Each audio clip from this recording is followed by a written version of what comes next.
Bismillahirrahmanirrahim. Tabarakalladzi nazzala al-furqana ala 'abdihi liyakuna lil 'alamin nadhira. Allahumma shalli wa sallim ala sayyidina Muhammadin wa ala alihi wa sahbihi ajmain. Amma ba'du.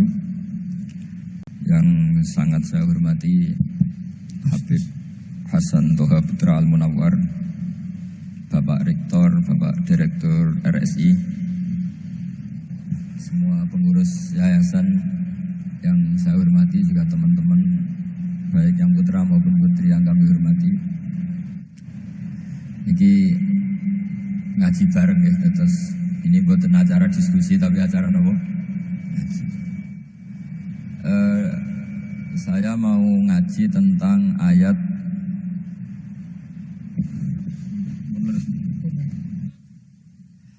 Qul bi fadlillahi wa bi rahmatihi fabidzalika falyafrahu. Ajarkan Muhammad atau katakan Muhammad pada umatmu, sebaiknya atau seharusnya mereka hanya gembira dengan melihat fadlnya Allah dan rahmatnya Allah. Ini harus kita pahami mulai dari konstruksi yang paling pokok, yaitu akidah. Dua ahwal, ahwal itu satu perilaku sosial. Tiga mutammimat, sesuatu yang tidak pokok tapi kita butuhkan dalam mengawal hidup ini. Saya beri contoh, orang itu sampai maksiat itu karena cari kesenangan. Misalnya baru penat itu, ingin seneng, ada orang yang macam-macam lah, ingin melihat maksiat, apa itu pornografi, apa nyabu, apa macam-macam. Itu sebetulnya agama punya konsep yang luar biasa, yaitu seharusnya seseorang itu gembira dengan ketaatan. Lalu pertanyaannya, caranya gembira gimana? Gembira itu mudah. Jadi misalnya kamu sujud sama Allah Subhanahu wa taala. Terus cara berpikir begini, ini sekaligus ijazah. Cara berpikir begini. Ya Allah, ini kata Sayyidina Ali, kafani izzan an akuna laka abdan wa kafani fakhron an takuna li robban. Ya Allah, betapa sialnya saya andaikan saya jadi budak dari makhluk yang sama. Misalnya sampean itu seorang kiai atau rektor atau doktor atau orang terpelajar, kemudian kamu jadi budak atau hamba dari makhluk yang setara, betapa hinanya saya. Maka kata Sayyidina Ali, ya Allah, saya ini cukup bahagia, cukup bangga karena jadi budak, jadi hamba dari zat yang super atau yang maha super. Ini kok Allah Subhanahu wa ta'ala. Sehingga ada kebahagiaan yang luar biasa karena menjadi hambanya Allah Subhanahu wa ta'ala. Setelah bangga dengan jadi hambanya Allah, maka kita akan malu. Malu misalnya, kok saya bahagia itu nunggu melihat pornografi, melihat maksiat. Itu terus menjadi malu. Kenapa saya bisa didikte oleh hal-hal seremeh itu? Ya, kita malu karena didikte oleh hal-hal yang seremeh itu. Karena kita didikte oleh nafsu. Jadi izzatun nafsi, satu harga diri seseorang itu harus dihidupkan untuk hanya tunduk kepada Allah Subhanahu wa ta'ala. Sehingga Nabi itu melatih satu logika tarkul ma'asi. Nabi itu dulu ketika ada seorang pemuda yang, ya karena mungkin pemuda ya, dia itu mau masuk Islam. Tapi uniknya kata pemuda tadi, saya masuk Islam tapi asal dibolehkan bebas zina. Jadinya agak sableng gitu. Jadi mau masuk Islam syaratnya dibolehkan apa? Zina atau free sex gitu. Karena orangnya agak hiper. Itu Nabi tidak langsung mengancam dengan neraka, enggak. Ketika mau pamit gitu, semua sahabat melarang. Mah itu jangan, kamu jangan suan Nabi. Itu permintaan yang enggak masuk akal. Setelah lama ditahan, terjadi kegaduhan di masjid. Nabi dengar, itu ada apa itu? Itu ada pemuda yang mau masuk Islam tapi yasta'dzinuhu fi zina. Tapi mereka minta izin ke Nabi untuk tetap boleh zina. Kata Nabi, pemuda itu suruh masuk, suruh menghadap saya. Ketika menghadap Nabi, saya ulang lagi, ketika menghadap Nabi, Nabi mengajarinya itu luar biasa. Nabi tidak langsung mengancam dengan neraka atau dengan azab itu enggak. Tapi kata Nabi, atuhibbuhu li ummik. Kamu suka kalau ibu kamu itu jadi demenannya orang banyak. Oh enggak ya Nabi, yang demen ibu saya tak bacok kan. Karena ini ya agak preman, di mana-mana orang nakal agak preman. Terus atuhibbuhu li bintik. Kamu suka kalau putri kamu ya digitukan orang-orang. Oh ya enggak Nabi, yang gitukan putri saya tak bacok. Atuhibbuhu li kholatik. Kamu suka kalau bule kamu digitukan. Atuhibbuhu li ammatik. Kamu suka kalau saudara bapak kamu digitukan. Nabi itu mengeset ya. Cara sekarang itu di otak mungkin. Nabi itu meluruskan otaknya anak muda itu. Betapa buruknya zina.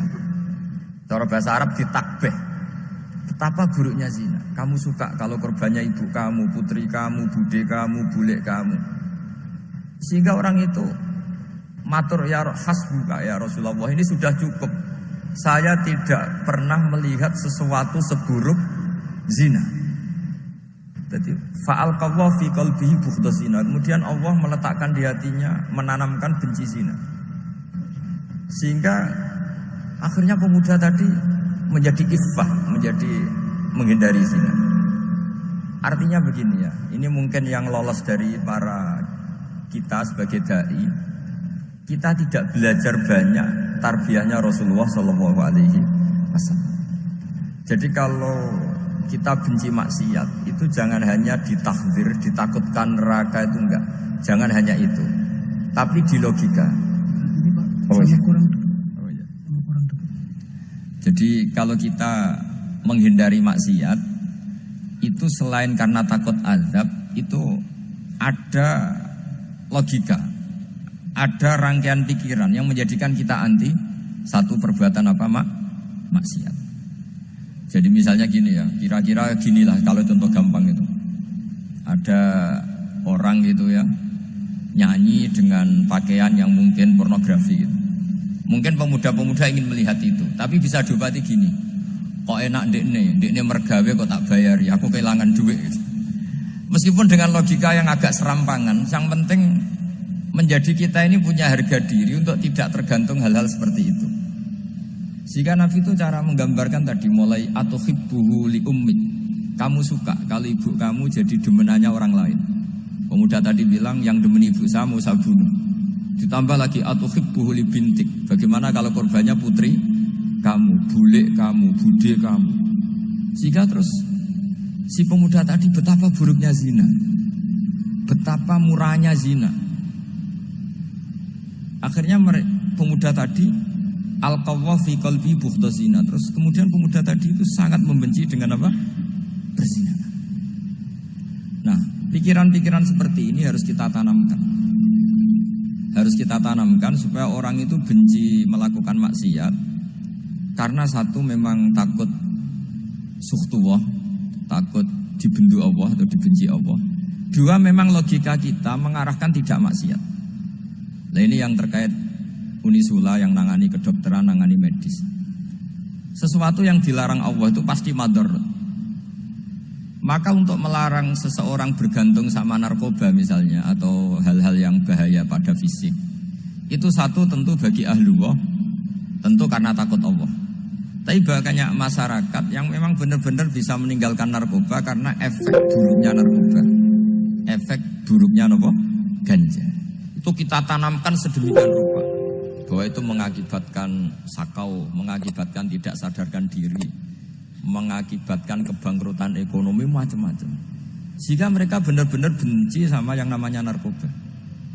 Jadi di antara manhajul Quran itu kalau mentakbih, memburuk-burukkan maksiat itu mesti dikritik innahu kana fahisyah, innahu kana fahisyata wa makta wa sa'a sabila, innahu kana fahisyata wa sa'a sabila, diulang beberapa kali. Sehingga dibutuhkan kecakapan untuk menganggap satu hal yang buruk itu fahisyah, sesuatu yang enggak rasional, sesuatu yang tidak positif, sesuatu yang pasti berdampak negatif. Sehingga kalau misalnya tadi dibacakan oleh Qori, kuntum khaira ummatin ukhrijat linnasi ta'muruna bil ma'ruf wa tanhauna 'anil munkar. Untuk berhenti dari kemungkaran itu satu takbihun litil kal mungkar atau litil kal mungkarat, bahwa mungkarat itu kita cap, kita stigmasi bahwa itu buruk sekali. Seperti Nabi mengajarkan pemuda tadi, masa kamu suka ibu kamu digitukin lelaki lain, putri kamu, bule kamu, bude kamu, sehingga orang ini pikirannya termindset betapa buruknya zina. Sama seperti kita sukses memindset betapa buruknya narkoba, betapa buruknya bahan-bahan terlarang. Begitu juga seterusnya, terus pengkhianat dan sebagainya. Tapi problem manusia adalah dia itu akan mencari kebahagiaan atau kesenangan sesaat. Maka caranya gimana? Keinginan senang lewat maksiat ini dilawan dengan nyaman dengan taat. Saya ulang lagi, nyaman dengan taat. Sehingga ulama dulu punya kalimatul munajat, artinya kalimat hubungan pribadi sama Allah yang menjadikan orang itu nyaman. Dan ini yang diajarkan kitab-kitab tasawuf. Kitab tasawuf itu sukses mengajarkan melihat alam raya ini semuanya nyaman, termasuk yang mengecewakan. Itu dianggap nyaman. Saya berkali-kali mengajarkan ilmu ini karena ini musalsal ila Rasulillah SAW. Itu pernah suatu saat Imam Ahmad itu dipanggil sama tetangganya, anak muda. Tentu Imam Ahmad ini orang yang sangat soleh, sangat waroi, sangat tunduk sama perintahnya Allah dan Rasul. Pemuda tadi manggil, ya Ahmad, datang ke rumah saya. Imam Ahmad datang. Setelah sampai ke pemuda tadi, sudah pulang lagi, saya tidak butuh kamu. Pulang lagi. Setelah sampai rumah dipanggil lagi, ya Ahmad, datang lagi. Datang lagi. Oh, saya tidak jadi butuh, pulang lagi. Sampai 3 kali. Dan itu perangai ekspresi Imam Ahmad itu atau ulama lain yang sesoleh beliau itu nyaman, indah. Beliau tetap senyum-senyum, nyaman itu. Beliau tidak tersinggung, tidak terprovokasi, pokoknya tidak tersinggung, kelihatan nyaman. Lama-lama pemuda ini terus tanya, ya Ahmad, kamu saya perlakukan seperti ini kok tidak tersinggung? Kamu senyum-senyum saja, happy-happy saja. Jawabnya Imam Ahmad itu unik. Wahai pemuda, saya kamu panggil itu senang sekali. Karena kata Nabi, kalau kamu iman dengan Allah dan Rasul, maka hormatilah tetangga. Jadi saya senang. Karena nuruti perintah Allah untuk menghormati tetangga. Jadi tidak ada urusannya dengan kamu. Kagetnya kayak apa? Jadi dipanggil tetangga ya senang karena melakukan perintahnya Allah dan Rasul, yaitu ikramul jar, fal yukrim jarah. Disuruh pulang, kamu ingin saya pulang, ya saya pulang. Disuruh datang, ya saya datang. Jadi saya tidak tersinggung, saya tidak ada urusan dengan kamu. Urusan saya dengan Allah Subhanahu wa ta'ala.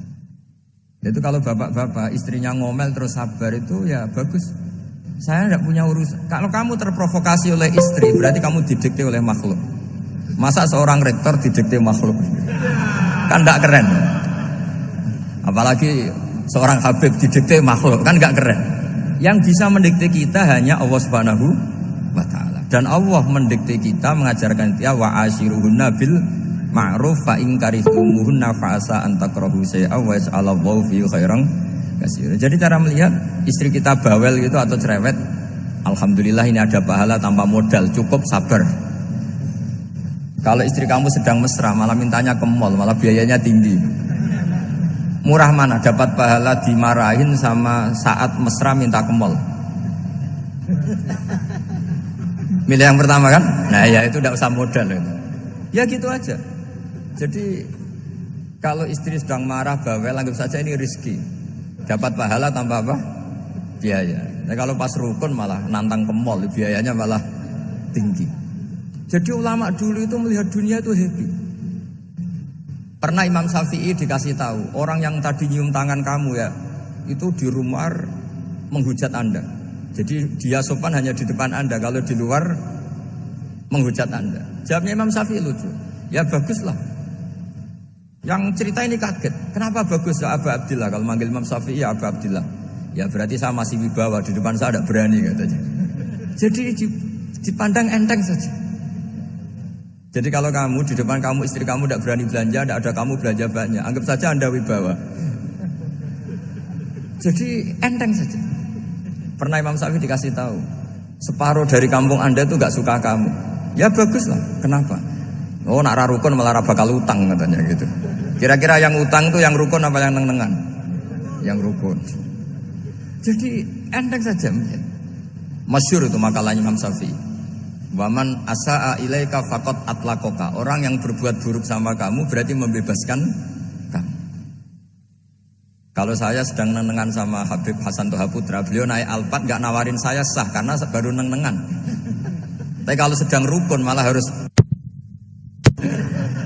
repot mana? Rukun sama ndak rukun? Repot rukun sebetulnya. Jadi Imam Syafi'i itu happy saja. Kalau sedang rukun sama tetangga ya dianggap rukun itu satu kenikmatan. Sedang ndak rukun ya dianggap satu kenikmatan. Jadi orang dulu itu serilek itu melihat dunia. Kalau kita kan enggak, ego. Wah saya ini suami kok dimarahin istri. Wah ini egonya bangkit. Padahal egonya bangkit itu ada kebodohan di situ. Yaitu seorang rektor didikte seorang istri, seorang makhluk. Apalagi kalau Anda daftar wali itu tidak akan jadi wali. Ini wali kok tunduk sama makhluk. Karena didikte apa? Makhluk. Maka Imam Ahmad ketika tetangganya bully gitu ya santai saja, beliau happy. Ketika pemuda tadi iskal janggal, kenapa kamu gak tersinggung ya Ahmad? Memangnya saya harus tersinggung gimana? Kan tak panggil gak jadi, tak panggil gak jadi. Hei pemuda, saya ini gak punya urusan dengan kamu. Saya nuruti kamu karena perintahnya Allah. Saya senang melakukan perintah Allah, harus berbaik sama kamu. Sampai 3 kali. Jadi kebahagiaan ini pula yang harus kita latih dalam melakukan ketaatan. Tapi kalau kita sudah tidak bahagia dengan taat itu bahaya sekali.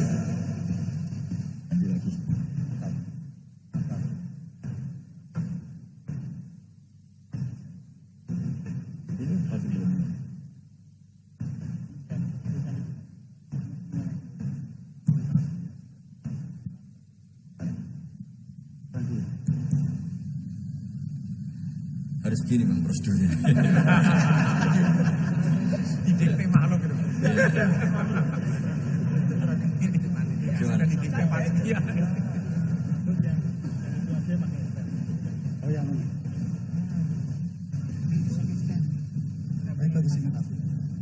Anut saja.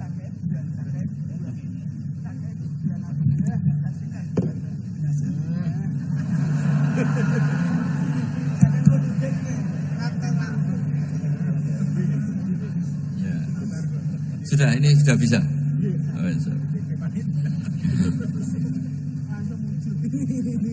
Sudah, ini sudah benar.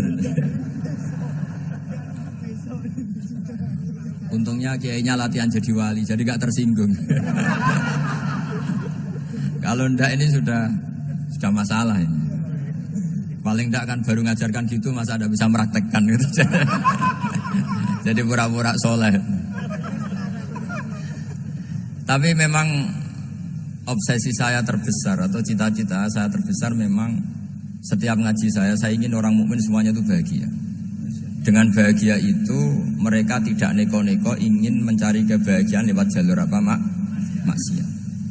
Sehingga dalam konstitusi ulama yang ditulis di kitab-kitab usul fikih, dan itu kitab yang saya kaji, selalu saya kaji, itu membela-bela sesuatu yang mubah itu sampai luar biasa.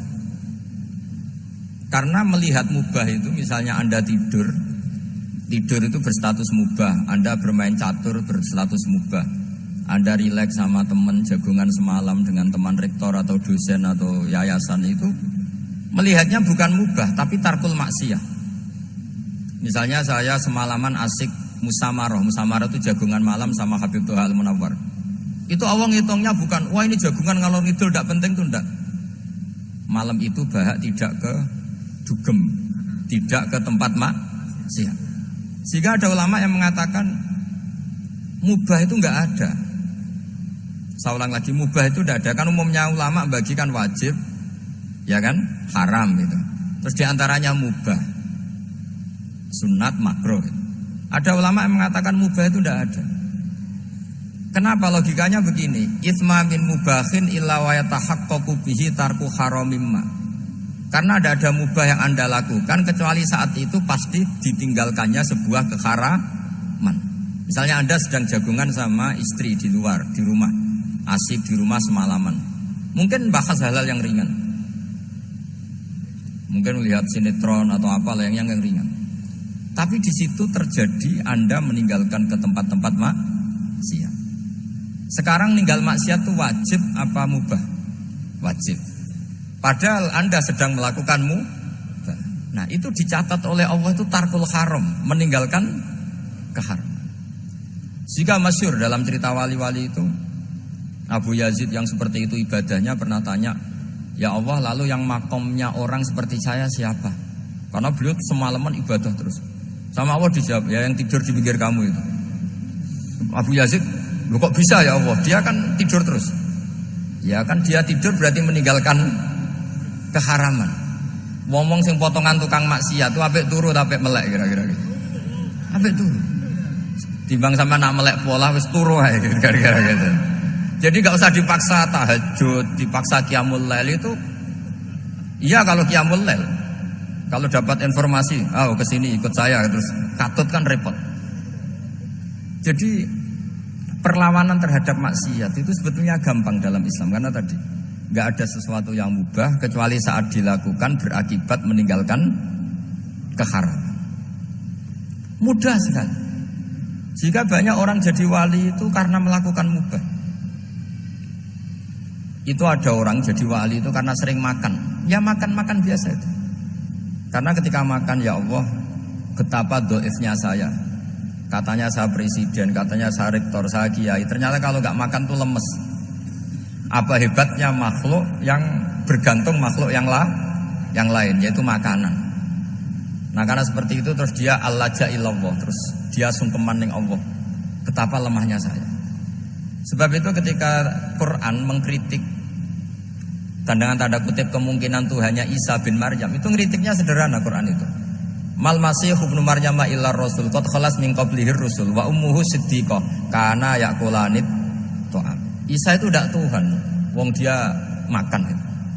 Kamu kebayang enggak misalnya punya Tuhan, wah tadi Tuhan mampir ke rumah saya, dia lemes. Setelah tak kasih makan sehat lagi gitu. Itu kan enggak kebayang gitu. Tapi Tuhan marung di rumah saya, lemes tak gratisin, kayaknya enggak punya uang gitu. Setelah makan wah gairah lagi. Kebayang enggak punya Tuhan seperti itu. Sehingga Quran kalau gojlok sederhana, kana yaqulanit ta'am. Sehingga wali-wali itu kalau makan itu sadar lemahnya dirinya, betapa dirinya tergantung makanan. Sesuatu yang tergantung itu artinya tidak hebat, tidak Tuhan.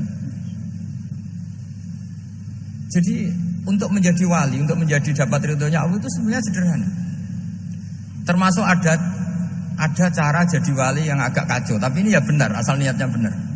Misalnya Unisula besar, ya kurang besar lagi. Kita sudah punya uang, kurang banyak uang lagi.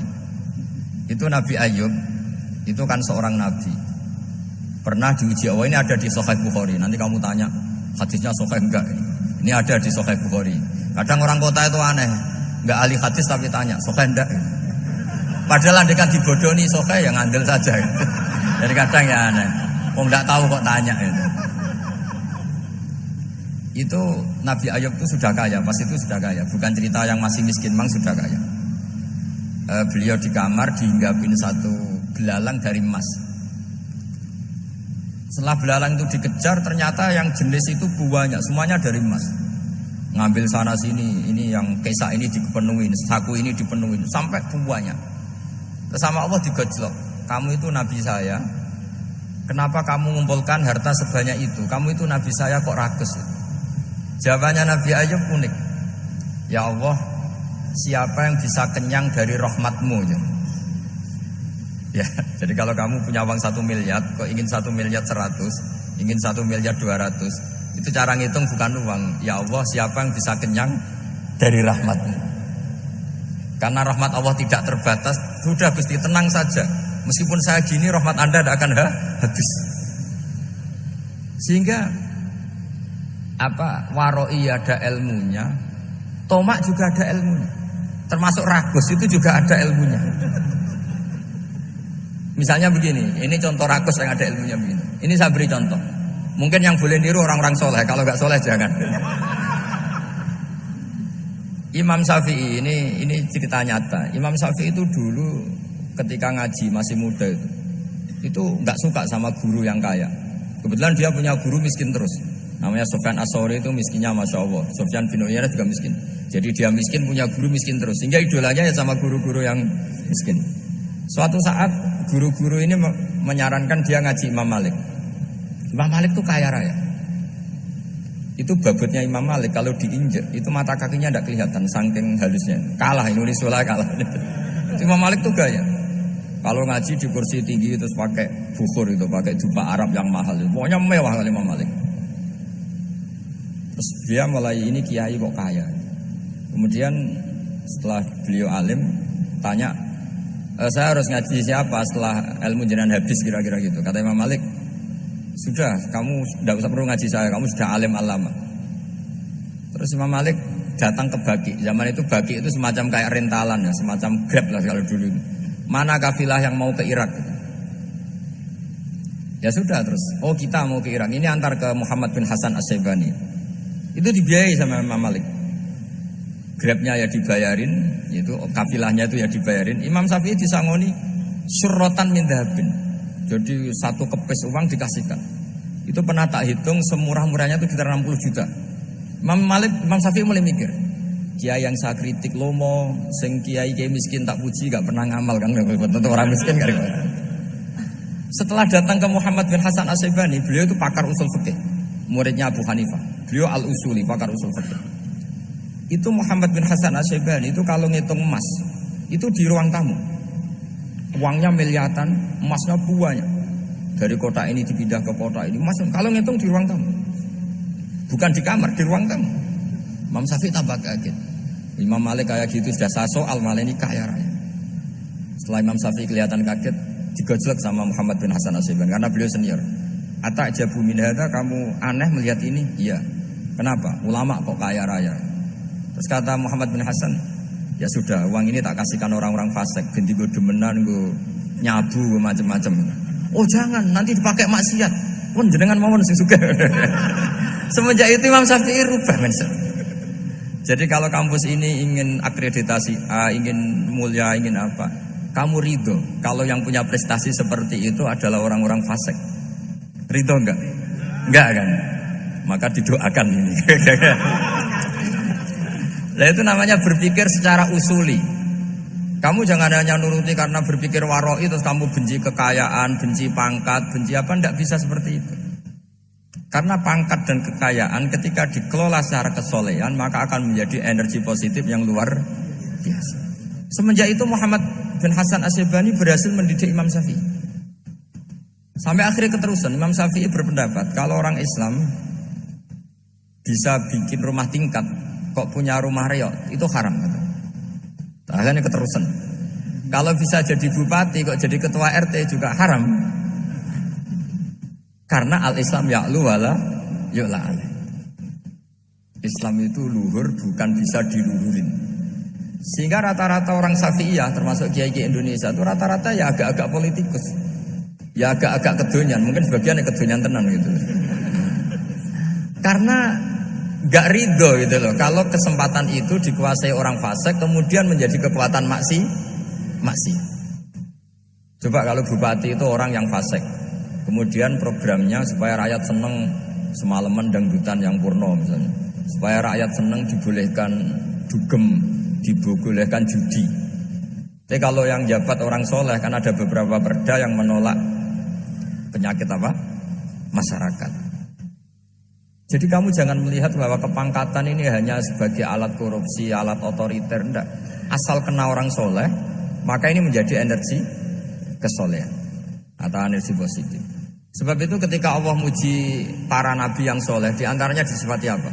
Faqad ataina ala Ibrahim al-kitab wal hikmata, terus ayat wa atainahum mulkan azim. Dan Nabi Ibrahim dan keluarganya tak kasih kerajaan yang besar.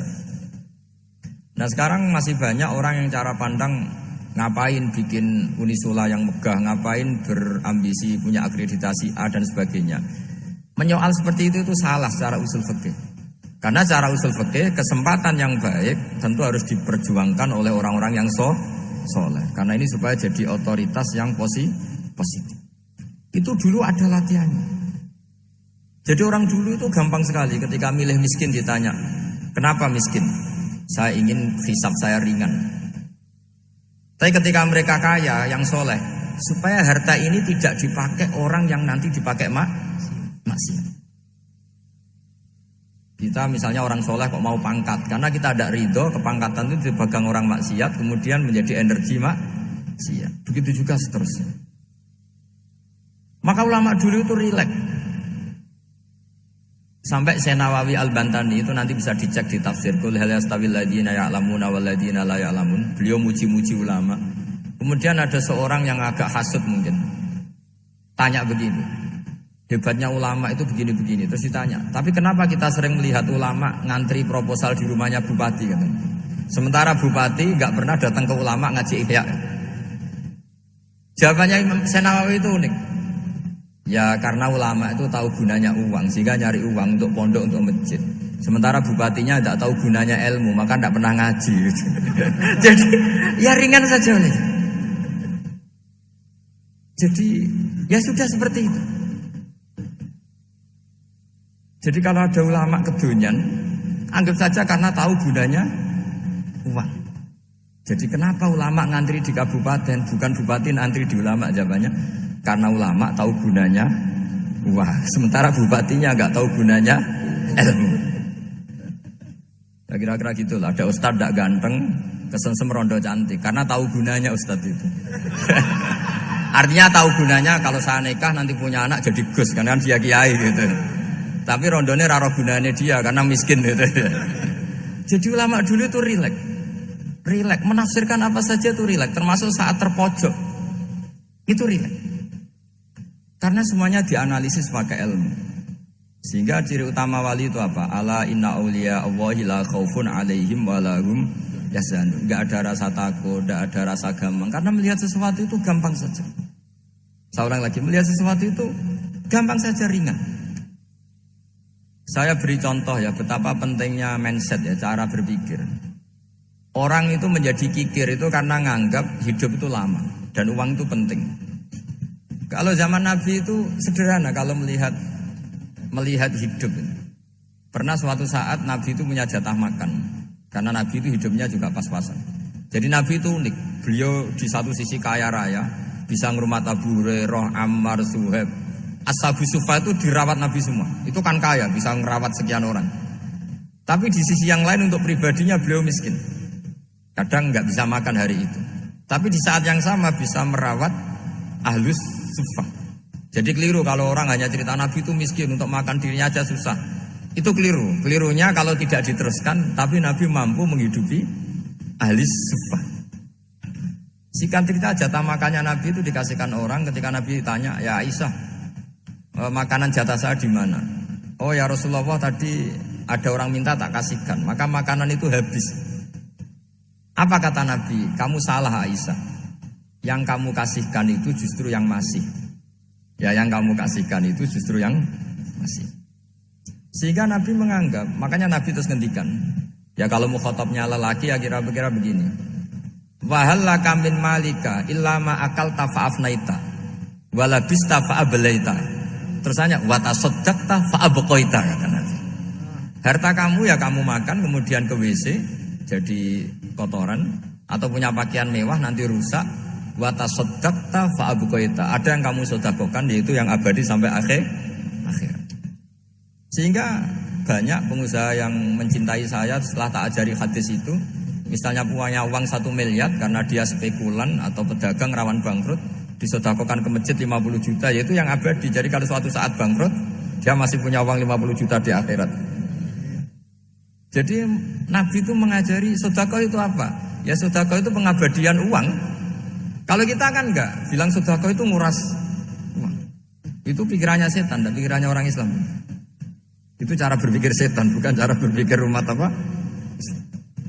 Sehingga Sayyid Ali Zainal Abidin itu kalau ada orang minta, kemudian beliau ngasih, itu beliau bilang gini, marhaban biman hamala zadi ilal akhirah. Matur nuwun nggih jenengan sing beto sangu kula nate. Jadi dianggap teller saja. orang yang minta uang beliau itu dianggap tukang nyatet bank ini. Karena sudah ditabungkan, ya sudah. Kalau kita kan enggak, wah pengemis tuh ganggu gini-gini. Kecuali pengemis profesi ya mungkin kita agak-agak enak. Kemarin zaman akhir tuh ada pengemis apa? Profesi, jadi repot teman. Terus tak beri contoh lagi kebahagiaan ketika kita milih Islam moderat. Islam kita diajarkan guru-guru kita, utamanya oleh guru kita Mbah Maimun. Saya juga sering ketemu beberapa ulama dunia, termasuk Habib Umar. Saya juga ikut sowan ke sini pas beliau sama Habib ini Hasan Toha Putra di sini sama orang-orang moderat itu cara berpikir juga luar biasa indah. Beliau pernah cerita ya, beberapa ulama lah, banyak yang cerita itu. Saya pernah diceritani seorang alim ketika ada orang ekstremis itu mau ngebom di tempat maksiat. Kebetulan yang maksiat itu kebanyakan ya orang Islam. Karena di negara yang mayoritas Islam. Ditanya sama Syekh Sa'rawi. Syekh Sa'rawi itu mufassir top di mana? Mesir. Ini mau tak habisin karena mereka orang Islam kok maksiat terus. Terus ditanya sama Imam Sa'rawi, laumatu ala khini ma'asihim aina masiruhum. Kalau mereka mati dalam keadaan maksiat, mereka kemana? Ya ilanar, mereka pasti masuk neraka. Terus ditanya sama Imam Sa'rawi, wahal masiruhum ilanar muradun nabi amlah. Punya umat maksiat kemudian mati masuk neraka, itu yang diinginkan Nabi apa enggak? Ya tidak aja. Ya sudah, enggak usah dibom, ditunggu tobatnya kata. Karena kalau mati dalam keadaan itu ke neraka dan itu tidak yang diinginkan Rasulullah Sallallahu Alaihi Wasallam. Terus ekstremis ini menjadi tobat, tidak berpikir ekstremis Mas. Jadi orang itu harus berpikir mindset yang baik. Meskipun kadang berpikir baik itu ya agak-agak kacau. Ada seorang wali majdub itu kalau berdoa agak kacau, tapi nggak bisa dibantah. Masyhur itu doa itu. Ini sekaligus ijazah, tapi kalau sebelum wali nggak boleh. Itu datang ke makamnya Rasulullah SAW. Terus doanya itu begini, ya Allah sekarang terserah engkau. Ya Allah sekarang terserah engkau. Jika saya kamu jadikan orang soleh, jika saya engkau jadikan orang soleh, maka surra habibuk, maka kekasihmu ini senang. Yang susah musuhmu yaitu setan. Tapi kalau engkau menjadikan saya orang fasik, maka yang susah kekasihmu, yang senang musuhmu. Jangan punya dua pilihan itu. Wah itu kan doa tapi kayak teror itu.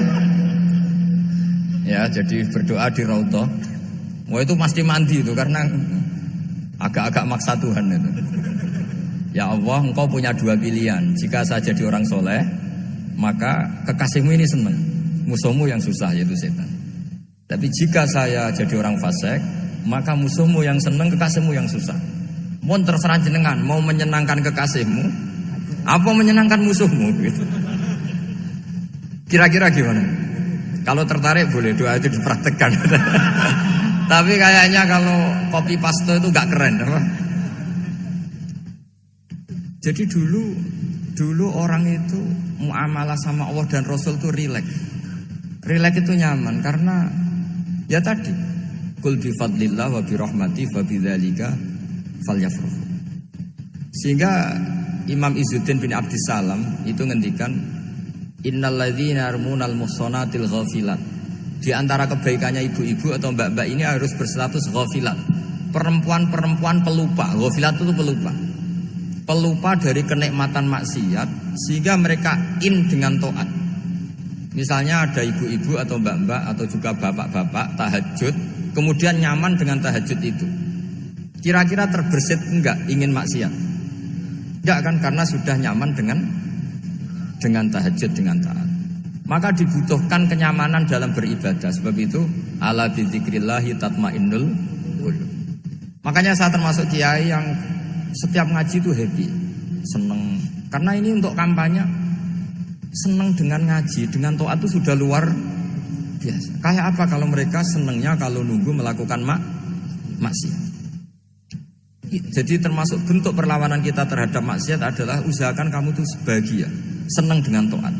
Istiqnas billah, mu'anasah billah, farah billah, itmi'nan tumaknina billah. Sehingga ini mencukupkan kita tidak berkebutuhan maksiat. Meskipun kita ya manusia pasti suatu saat atau sudah pernah maksiat. Serau usah diceritakno lah niku wis mesti gitu. Lah orang-orang dulu itu orang yang sukses mengelola bahagia ma Allah wa billah walillah. Sehingga wali-wali dulu itu jadi wali itu tidak mesti karena ibadahnya banyak itu enggak. Mereka orang yang ibadahnya itu biasa. Biasa-biasa sekali. Ulama-ulama dulu ibadahnya biasa sekali. Tapi qulubuhum ma Allah, hatinya itu ma Allah. Itu ada seorang wali itu jadi wali, Umar bin Abdul Aziz yang dikenal Khamisul Khulafa. Khamisul Khulafa. Di luar Khulafa Ar-Rasyidin 4, di antara yang soleh adalah siapa? Umar bin Abdul Aziz. Itu ketika mau meninggal, itu senangnya bukan main. Itu semuanya nangis, beliau senang. Terus tanya, kenapa kamu senang? Memangnya saya kalau mati itu kemana aja? Ila khairi madhubin ilah, ke zat terbaik. Dibang urip mbek kowe bolet atau mbek Arhamur Rahimin ya. Yaitu Allah Subhanahu wa taala. Jalaluddin Ar-Rumi ketika mau meninggal itu muridnya nangis semua, beliau marah. Kamu harusnya pesta karena saya mau ketemu kekasih saya, malah kamu tangisi. Goblok sekali kamu katanya. Jadi orang-orang dulu itu luar biasa. Karena tadi mereka tidak ingin ketemu Allah itu dianggap problem. Harus sesuatu yang membahagiakan. Makanya wali-wali itu kalau berdoa begini, wa khairu ayyami yauman alqa fih, dan jadikan hari terbaikku adalah hari ketika saya ketemu engkau ya. Pernah dengar doa itu? Wa khairu ayyami yauman alqa fih, dan hari terbaikku adalah hari saat ketemu engkau. Aman kan enggak? Sampai matiku wedi. Saya tidak tahu wedi dosa apa wedi Israel apa wedi malaikat siapa? Mungkar nakir. Sebenarnya tidak perlu seperti itu. Karena cara pandang Nabi itu ini bisa dipraktekkan. Kalau kamu orang baik, mati artinya apa? Ya baik. Karena husnul khotimah. Kalau kamu orang yang buruk, itu kata Nabi, anggap saja mati itu akhir dari keburukan kamu. Nah, aku urip terus, malah maksiat terus. Maka Nabi itu kalau ngajari kita berdoa gini, Allahumma ij'alil hayata ziyadatan li fi kulli khairin wal mauta rohatan li min kulli syarrin. Ya Allah, kalau saya hidup ya anggap saja ziyadah fi kulli khairin, berpotensi nambahi kebaikan. Kalau saya mati anggap saja ini akhir dari segala keburukan. Maka saya berkali-kali guyon. Makanya tradisi ulama-ulama NU, ulama-ulama pesantren, ya ada hanya NU, pokoknya ulama-ulama alim. Itu kalau ada orang mati, orang nakal gitu mati, ini saya gitu. Itu hadirin mesti gak terima. Wapi enang itu orang wakal. Tapi dipaksa sama kiainya, saya gitu. Lama-lama dipaksa. Saya gitu. Padahal yang ngatine kiai, wis ra iso maksiat meneh, wis saya gitu. Karena dengan mati berarti saya sudah tidak bisa maksiat lagi. Jadi Nabi melihat hidup dan mati itu segampang itu. Kalau al-hayata ziyadatan li fi kulli khairin wal mauta rohatan li min kulli syarr.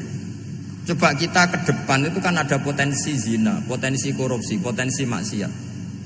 Yang bisa menghentikan potensi itu apa coba? Mati ya, udah pinter ya. Sudah maju berarti. Berani mati. Berani. Tapi jangan di sini ngel-ngelo panitia nanti. Ya. Artinya yang selama ini kita risau dengan kematian, dengan apa? Nabi ngajari kita tadi.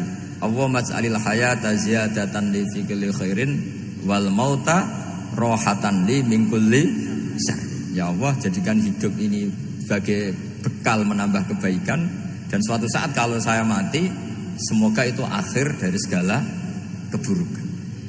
Jadi artinya Nabi itu ngajari kita itu positif terus. Sama seperti ulamanya tadi. Nak lagi rukun mbek tonggo ya sanggep ae kanca keapian. Nak nenengan ben ra utang ngoten. Dadi pokoke penak terus gitu. Nak bojo lagi ngamuk alhamdulillah gak ngajak blonjo. Nak pas rukun ya alhamdulillah kok lagi rukun. Jadi gampang semua. Makanya ada seorang alim itu ngendikan begini, ada yang tanya. Saya tuh dulu ketika kaya, teman saya sering main ke saya. Setelah saya miskin gak ada teman-teman yang ke saya. Dikira si Habib ini kebetulan orangnya Habib itu mendukung keluhan dia. Ternyata enggak. Si orang alim itu bilang gini, malah bagus toh gitu. Kowe wis melarat buruwe wong. Ya sudah kamu miskin, buruhnya orang lain. Misalnya tukang manol di pasar atau tukang becak. Kemudian teman-teman kamu datang, malah kamu malu tuh jadi tontonan. Bagus kalau mereka lupa, pas kamu miskin tidak ada yang lihat kata. Jadi apa ya, dianggap enteng saja gitu. Akhirnya orang ini nggak jadi ngeluh. Selama ini kan kita ngeluh ya, ketika miskin teman-teman nggak datang. Coba kalau mereka datang pas kamu buruh bikin foto di orang lain, mantan bos buruh, malu nggak? Milih datang apa enggak?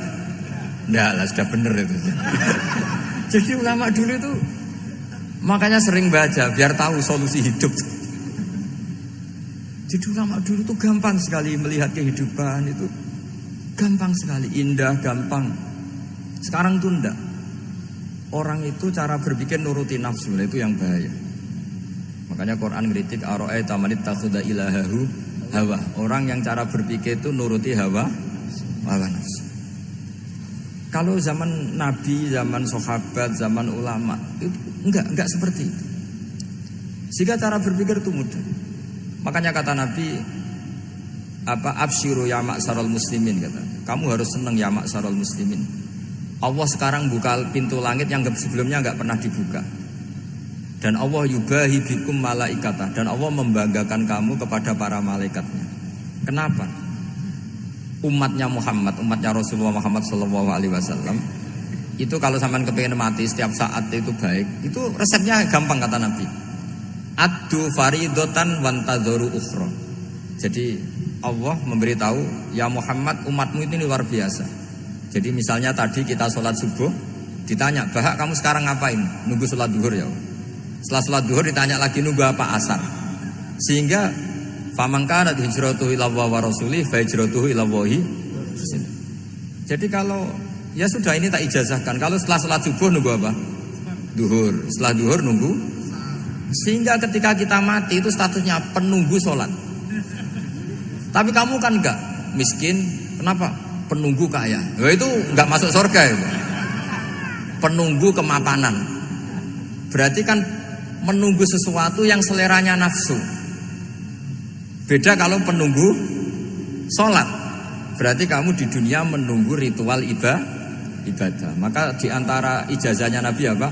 Addu faridotan wantadzoru ukhra. Melakukan satu fardu, kemudian kita menunggu tugas berikutnya. Jadi niati saja setelah subuh nunggu apa? Duhur. Setelah duhur, meskipun kita di perapatan, apa? Nunggu asar. Tapi ya asar betul, jangan nunggu tok pas asar ndak. Jadi sebetulnya umat ini gampang sekali. Jadi di antara kebanggaan Allah, yubahi itu Allah bangga dengan malaikatnya adalah umat ini adalah addu faridotan wantadzoru ukhra, melakukan satu fardu kemudian menunggu fardu yang lain. Dari mengkhidmati kampus, ingin mengkhidmati masyarakat, dari satu masyarakat lokal Semarang menjadi sampai sekarang sampai Banjarmasin, Unisula mau bikin kampus di sana terus gitu. Dari satu tugas ke tugas yang lain. Makanya Islam diajarkan setelah satu tugas selesai, faida faruhtafan. Jadi sehingga hidup kita itu dinamis. Dari satu kebaikan menunggu kebaikan lain, dari satu kebaikan menunggu. Sehingga hidup kita ngapain? Nunggu satu kebaikan. Ini sudah masuk famangkanat hijratuhu ila wa rasulih fa hijratuhu ila Allahi wa rasulih. Sehingga bayangkan kalau kita direkam Allah, Gusti kula ampun mati nak dereng sugih. Wis melarat puluhan tahun, sakit, nunggu sesuatu sing sifatnya nafsu, kepengin sugih. Sugih tok jak cukup. Tahu buruhno wong sing tahu ngenyek ndekne lho, itu kan urung-urung wis dendam.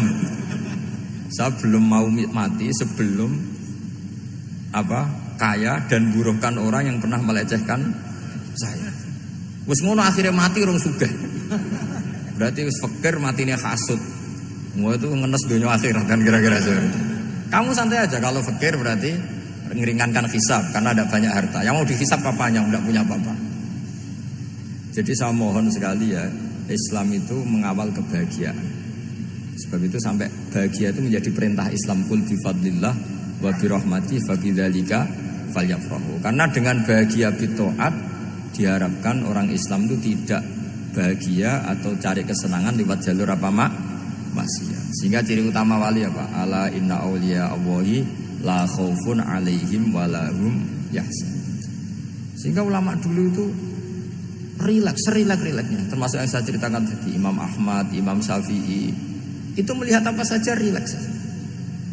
Ya tadi kalau disenangi orang ya barokah, punya kawan kebaikan. Nak dineng ya barokah dineng di gedingi tonggo rada utang, ngeranjuk tulung itu. Jadi rileks saja. Masyhur itu Imam Syafi'i ngendikan, "Waman asaa ilaika faqad atlakoka." Orang yang berbuat buruk sama kamu, hakikatnya adalah membebaskan kamu. Atlako itu apa? Membebaskan. Enak gak jadi hidup gitu? Kalau kamu kan enggak, kok gedeng aku salahku apa? Malah kamu ujub tuh, orang kok gak tahu salahnya. Kamu jadi suami, istrinya ngomel, kurang apa saya sebagai suami? Ya kurang banyak, ndak ganteng, ndak kaya, ndak ini. Malah kalau diterangkan malah parah toh. Ya sudah rileks saja. Kalau dia ngomel ya tadi, alhamdulillah dapat pahala tambah apa?